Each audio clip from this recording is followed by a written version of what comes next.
अस्सलामुअलैकुम, मैं हूँ महमूद और आप देख रहे हैं हमारा यूट्यूब चैनल इनोसेंट चिल्ड्रन। आज हम रीडिंग करेंगे। मैं 2 क्लास में हूँ, ये आप देख सकते हैं। आज हम रीडिंग करेंगे।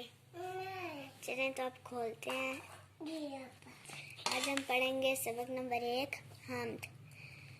तू ज़मीन आसमान का मालिक, सारी दुनिया जहान का मालिक, मेरे तन मेरी जान का मालिक, आसमान पर जो चांद तारे हैं, तूने ये नक्श सब संवारे हैं, तेरी कुदरत के सब नज़ारे हैं।